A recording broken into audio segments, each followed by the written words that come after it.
Testing. So, I'm assuming this is on and recording. A lot has happened. And just trying to process it. Understand what is there to gain from it. And why am I continuously confronted with the same situation? Just different people. And I ultimately think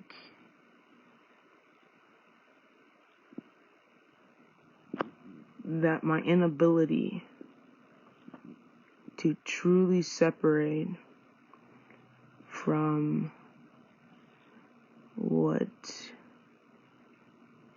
I am accustomed to experiencing or have a default to expect, right? My expectations dictate my responses. That limits my ability to truly accept and process everything that I'm confronted with, so that I'm not faced with the same situation time and time again. I find myself always wanting to run, always wanting to leave, always wanting to just move on. I find myself thinking that it doesn't matter, that I don't care, that what difference does it make? And then I'm given the feedback that it does matter. You should care. We do care. You make a difference. And it's this black and white, which I find myself existing in that space of right and wrong, yes and no, and the maybes are, I don't know. And when I'm confronted with this constant Groundhog Day of experiences, the trigger by default is not to acknowledge that this is similar, but to be perturbed by it. Why am I in the same situation over and over again? Why is it that this same outcome is garnered, regardless of what I believe to be a new situation, a different interpretation, a new take? What is it? And I can't help but think that it ultimately has to do with me.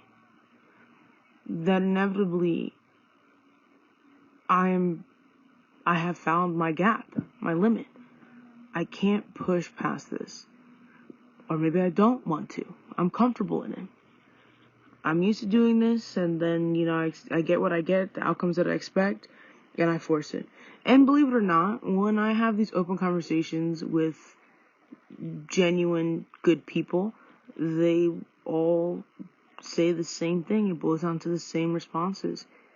Well, how do you expect it to be different when you're forcing your expectations onto it and creating a situation and an environment where that's the outcome that you expected? And I can't help but think, if this was a legitimate problem or something in academia, that I would internalize it as it's a control thing. It's an absolute control.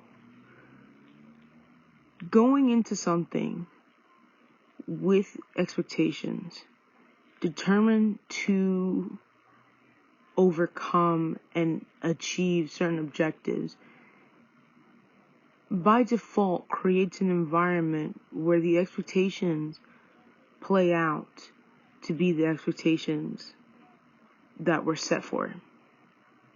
In other words, if I know that I'm going to be thirsty, and I make a point to always find myself in a situation where I'm thirsty, then I'm always going to be thirsty. Whether that be I eat a lot of salty foods, or I restrict my liquid, or, I find myself in a situation where I'm drinking things that are not super hydrating. By creating this environment where the expectations are met based on the control derived from ensuring the expectations come to fruition, you create this ongoing loop, which I would in turn view that as something sort of a default mechanism. Somewhat like you wouldn't expect a worm, or a snake rather, to go from slithering to flying. You wouldn't expect a blade of grass to now be a piece of fruit, right? That specific blade of grass now turned to fruit. Recreating situations where the outcome meets the expectation is control. It is ensuring that for the person with the expectations that they are trying to recreate and achieve, they have an out. They have a reason why no more. They have a reason why they do X, Y, and Z. Everything is according to their plan. Variables don't fit nicely in that, right? Things that are external to the control don't fit nicely in this. And I think that's why in certain situations you see predators making a point to find the same characteristics that ring true for the victim or the prey. They constantly are making an effort to recreate the same pieces, the same ingredients, the same recipe of the perfect victim, their perfect prey.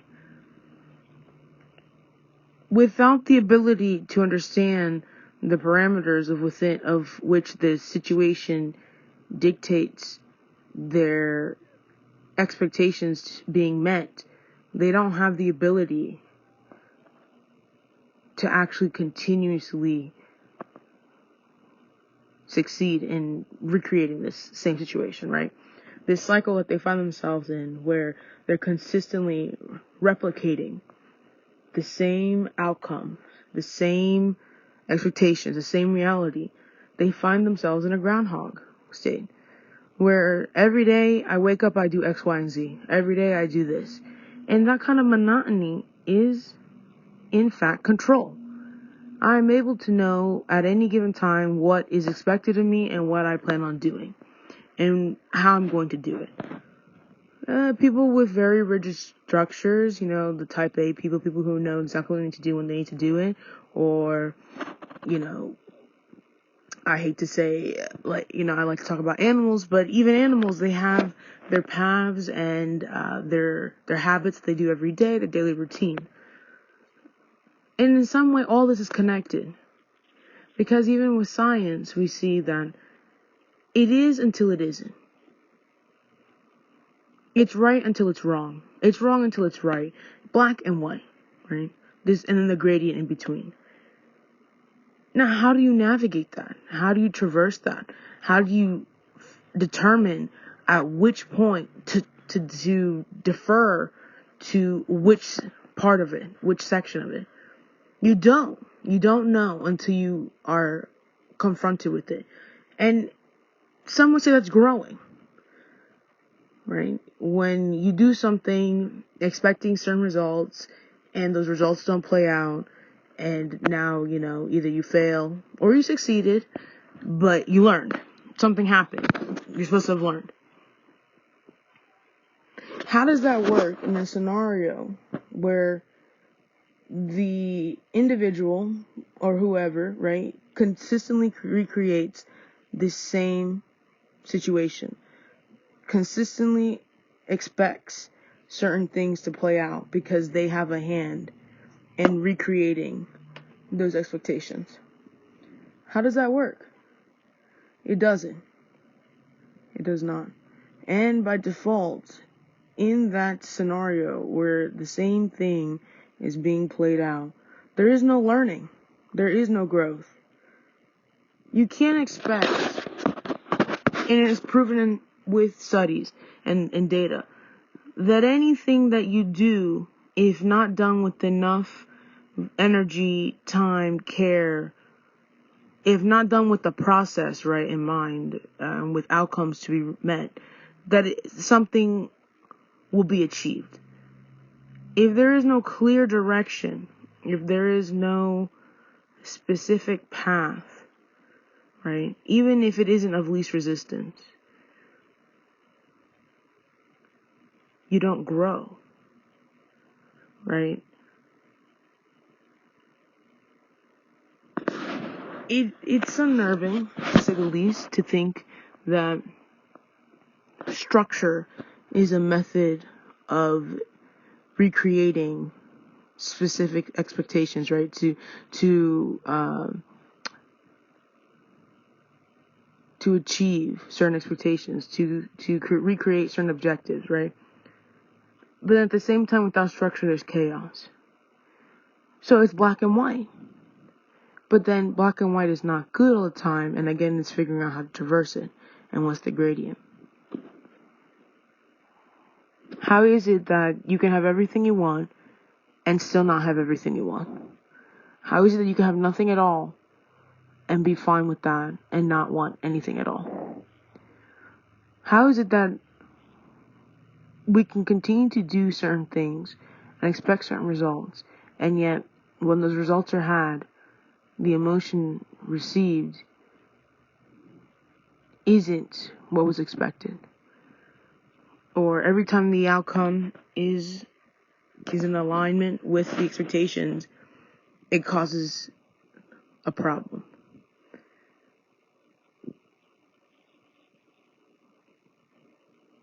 There really is no answer. And I think that's what's troubling, is that everything is unclear. There's no certainty. Even in life, there's no certainty. Yet, the sun rises and the sun sets. Yet, as we know it, the world turns, right? Yet, here we are in space, right? If we believe in the planets and the stars. And, I've heard there are people out there who don't believe in them, right? And it makes you question, why does it matter? How does it matter? In what way? And at least from my perspective, that's what's troubling. It seems like the ones that don't ponder this are the happiest of them, and also the saddest, right? It seems the people who have it all and want it all get it all, and then there are some who don't. And it's just a circle. It's just a never-ending shape. Points that connect lines that are continuous because now the point connects them even though it's at a point, right? Because if you continue to draw and continue to go from line to point to line to point to line to point to line to point, it continues on. But it's finite in that it is one shape, even though you've done that at least 3 times.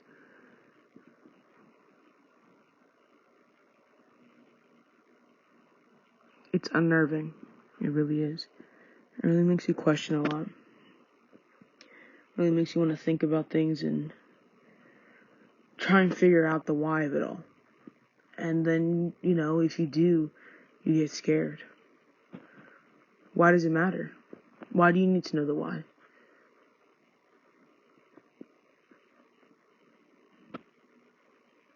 But a ship without a captain is rudderless, right? They're not going anywhere, they're going everywhere. There's no destination in sight.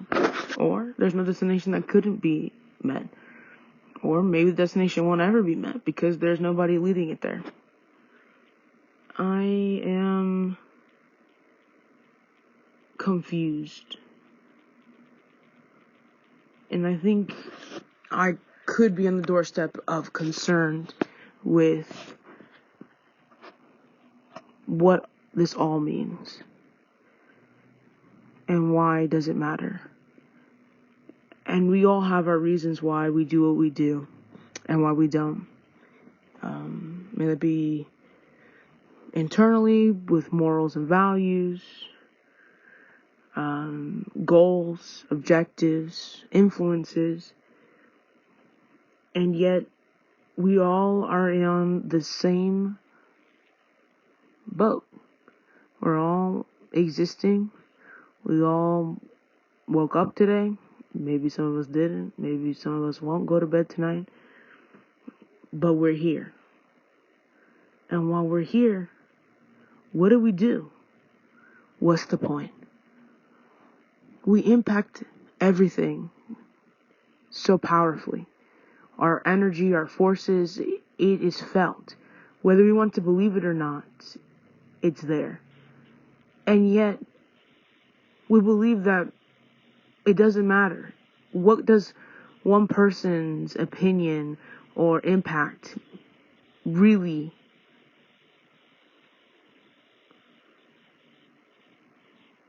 matter? Does it? And I always argue yes. I, as someone who would argue is overly sensitive at times, very opinionated on other days, careless, unconcerned, unbothered, wandering, yet running in a certain direction of no clear direction based on any given day you catch me. But I'm told I matter. And I'm confused. How can I, someone so, in my opinion, at times rudderless, be so important? Because when people connect, they connect. And when people attach, they attach. Right?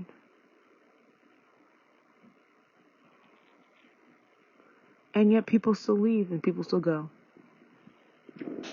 And yet people wake up and people don't wake up.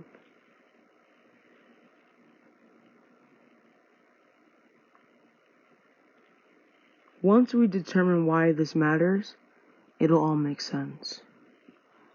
Until it is determined why this matters, it won't make sense. Purpose is answer. Purpose is direction. Purpose is why you choose to do certain things and don't.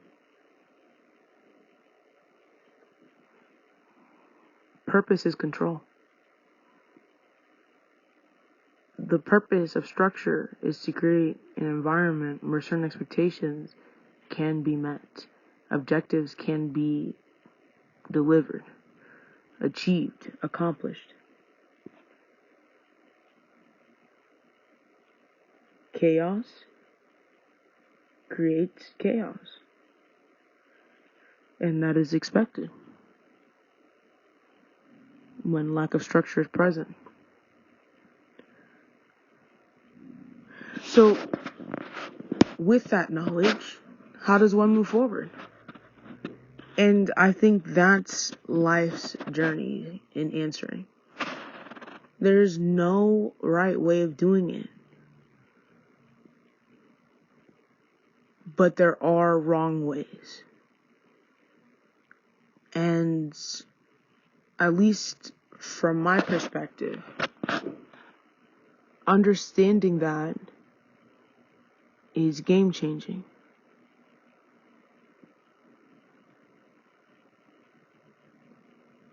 Bare minimum shouldn't be bare minimum. Bare minimum should be the amount that is expected as a threshold. And anything above that really truly is super extraordinary, above and beyond, and exemplary. Lowering the standard that is now considered to be the bare minimum,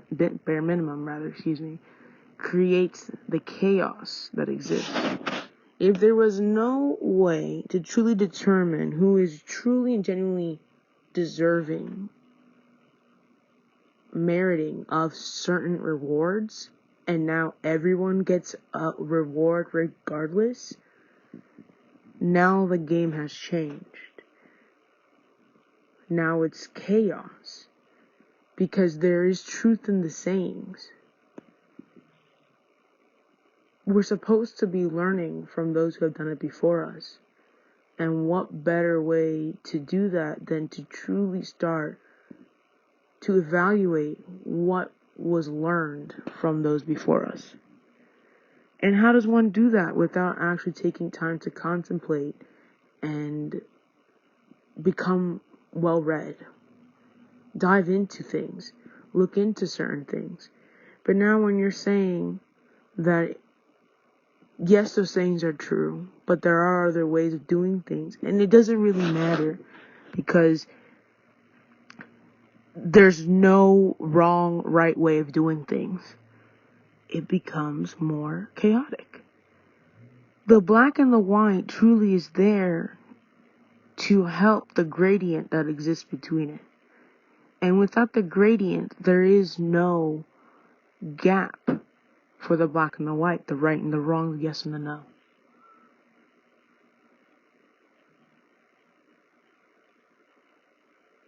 When acknowledging that, and while acknowledging that is tough, but when you do, things become clearer. And for those that there is no black and white and they live in the gradient, life is chaotic.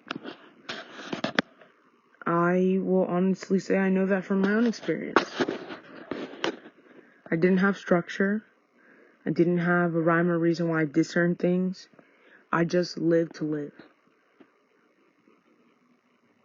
It creates chaos in your mind, in your soul, in why you would or wouldn't do anything. That's all a mess. There's no clear answer. And on the flip side, being someone who at one point was very, very strict, very, very rigid and opinionated, not having flexibility also posed to be a great problem as well. And that's where this notion of the middle comes from, the gradient. I myself find that the gradient is hard for me. I would like to choose one option or the other, but I am stuck based on my own expectations of what is unfolding before me or what I am a part of. And so to actually undo the expectations, I would have to remove myself from any thought, notion, or patterns that would force me to recreate the outcomes that I am inadvertently trying to avoid but recreate by recreating.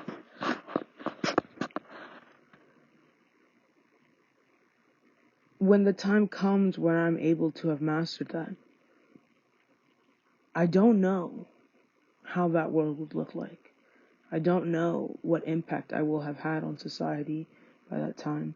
And I would hope that it would have been a good impact, a decent impact, one that if I were to have a untimely death of any sort, I would be at peace because I knew I did the best that I could, knowing that no one's perfect, and I am far from it.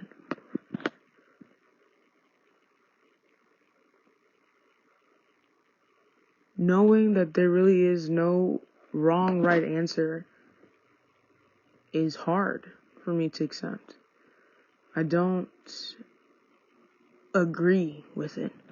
It's not what I remember learning, and yet here I am sounding like all the prior generations or all the people who ascribe to one viewpoint, perspective, opinion over another. And I say to that, I'm human. And I'm human in that I know I need to do different, to do better, to be better. yet I am limited by my affinity to recreate what I know. And by doing so, I limit myself.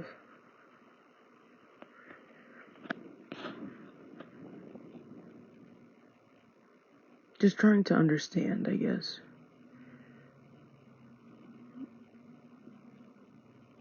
I would like to have a purpose. I would like for my self-worth to be tied to something physical and not just be something that one would consider narcissistic. I would like to matter. And yet I'm fearful of it. I am baffled by it because I didn't know what I was set out to do would entail that, would result in that being the case. I don't want to be the center of attention, but then here I want to be the center of attention, right? I don't want to be wealthy, but here I am trying to be wealthy. I don't want to be thirsty, but here I am eating everything that made me the thirstiest person I've ever been. You know, I've eaten saltines, I've eaten, milligrams, like thousands of milligrams of sodium, right, in a couple hours or whatever have you, in this extreme situation. And I'm wondering why nothing can quench my thirst, right? Because here I am drinking something that's not hydrating anyways, right, regardless. So what happens? I'm caught in this vicious loop, this vicious, self-deprecating, I don't even know if self-auspicious is the word, but you're being self-destructive. That's ultimately what it is. You are incapable of pushing past this point because you don't want to let go of the past. You don't want to let go of the hurt, the trauma, the guilt, all these bad feelings, and even the good ones, right? I would argue that someone who enjoyed doing X, Y, and Z activity, but realized, wow, this was super unhealthy for me, I can't do this, but still holds on to it. You are forcing your hand when you inevitably go back to it. When you inevitably go and say, you know, I'm going to do X, Y, and Z, even though I know it's unhealthy for me. What is that? What causes that? Why is that now ingrained as a part of our makeup? What part of our brain, what part of whatever is causing that to be the constant, ongoing dictator of outcomes and situations? I would argue it's like a moth to a flame, right? I'm constantly being drawn to this thing that I inevitably do not want to be drawn to. I'm caught in this conundrum of constant contradictions and just, inevitably it's just being an oxymoron, an embodiment of an oxymoron, of a legitimate oxymoron. You constantly are complaining why, my head hurts, but here you are hitting yourself with the bat. What is that? Why is that? Maybe there's a reason for that, right? Maybe that's the gradient. Maybe that is the middle ground. Maybe there are supposed to be people that don't conform to structure, so we understand why there is structure. Maybe there are people who just only do chaos because they see it creates a reason for structure, and structure creates a reason for chaos, right? We need both, and we need everything. We need all three. Yet when faced with starting over and inevitably recreating the same situation with the same outcomes based on the expectations that are now driving said recreation, right, of the similar event or expectations and outcome, there's an issue there. how to get away from being human. This notion of we're human, that, we make mistakes. How do we get away from that? We can make mistakes, but mistakes are things to learn from and to correct and to not do again. Not to continuously use as a cop-out or a fail-safe. When I see that, I see weakness. And when I see weakness, I see just, it's a trigger. I don't like it.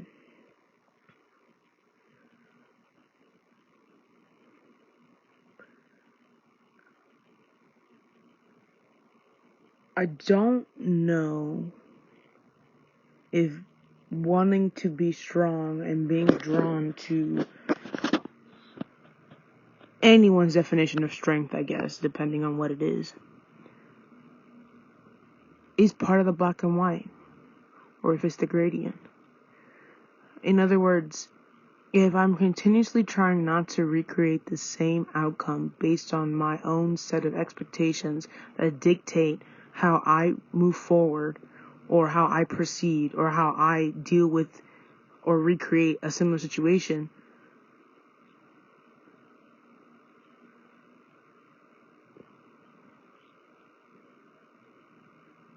is that the gradient to getting away from recreating it?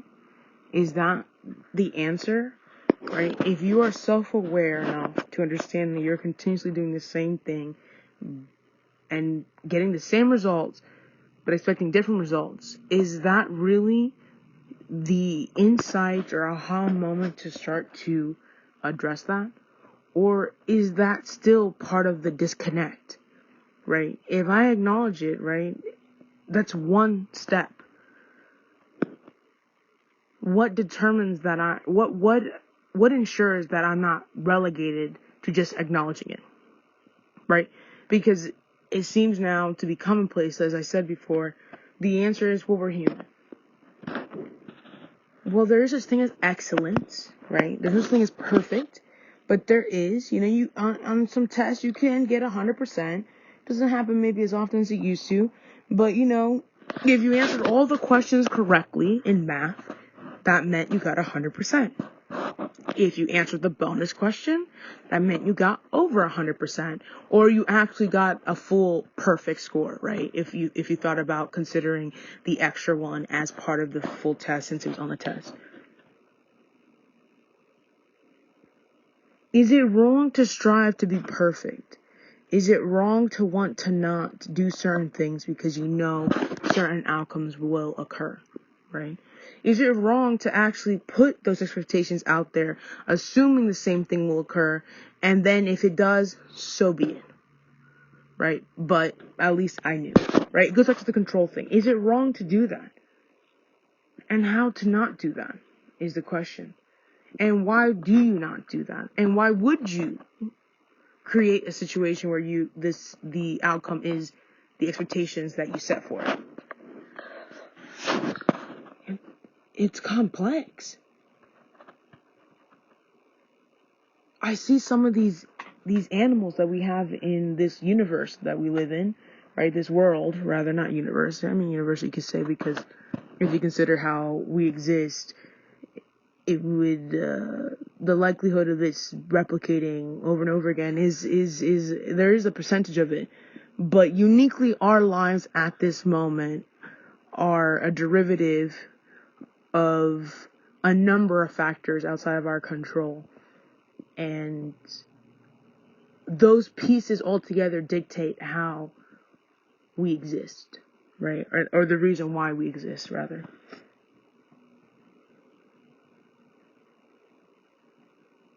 And when you start to unravel it and think of all the natural things that are just survivors,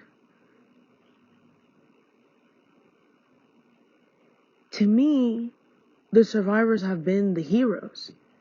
They have been the one to overcome, achieve, outlast. And yet we would argue that the survivors are just lucky sometimes. They just were the scapegoat. They just got by. They end up not being used as a scapegoat. That's why they survived. And yet we have so many representations as to why something would be one way and would not be one way, and then you don't know. It's a coin toss. And the complexity of it, to me, isn't what's scary. It's what's baffling. How do we expect to correct something that is so complex? There's so many pieces. And yet, here we are thinking that we can be ruler and master of said complexity because it was of our own creation. Well, I would argue that that's really not how that works, because any complexity, the success of it is dictated by all the pieces moving in the manner that was set forth for it. I wouldn't expect, again, a blade of grass to turn into an apple, right?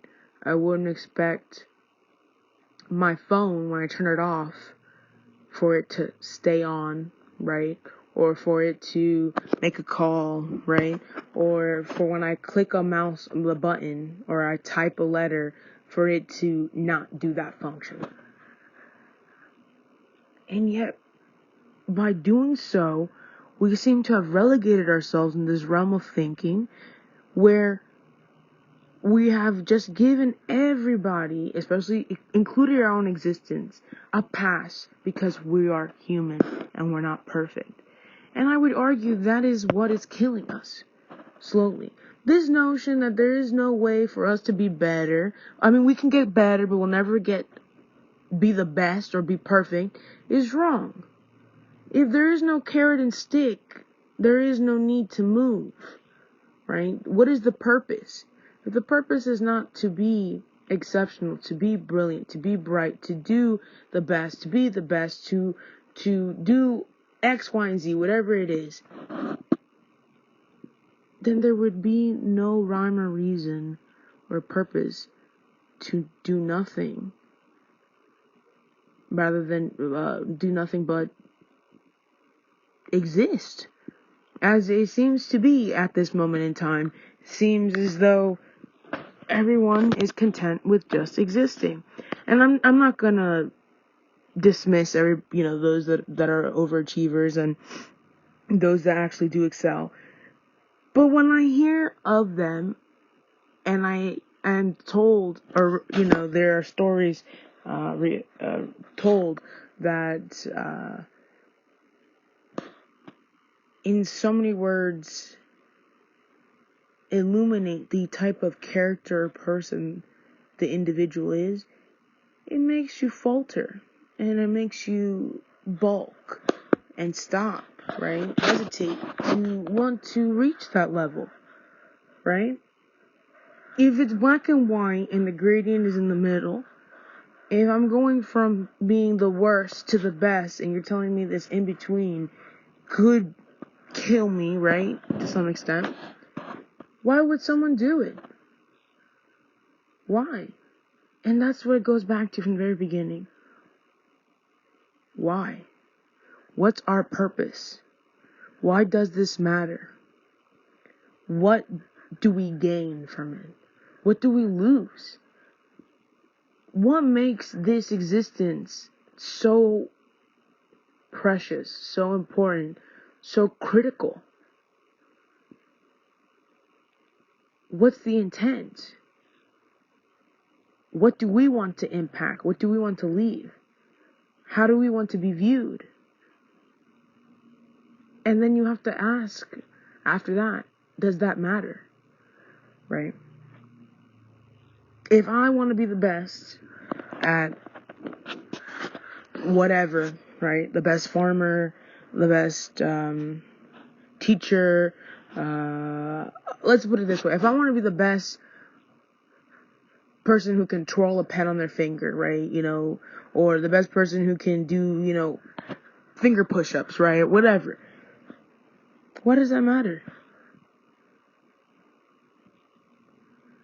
It goes back to the onus of the individual.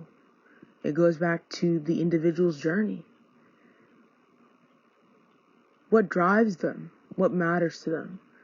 What expectations are they trying to recreate, and what are they trying to avoid?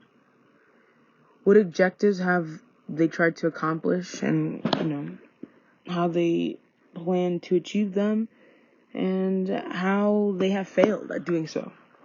It's black and white. Everything is black and white. It's a gradient. And the gradient comes from the individuals that connect the black and the white. Right? There's those that want to do the chaos, there's those that want to be in the structure, and those in between. There's a gap. How do we close the gap?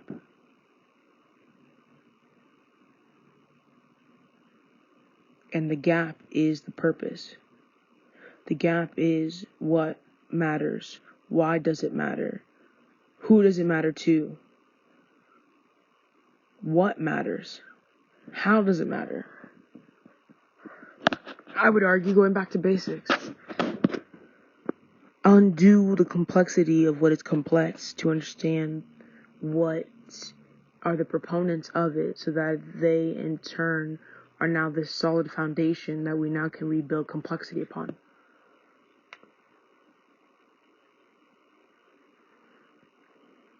I don't have all the answers as of now, but I hope in life's time I will start to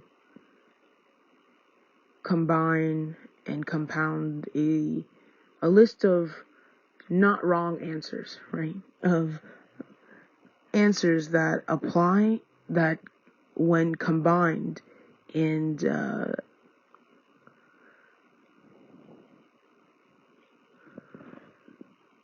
structured in a certain manner, right? When assembled in a certain manner, creates the answer, solution, piece, or the outcome that is now the objective and the expectations that the situation should be recreated to achieve.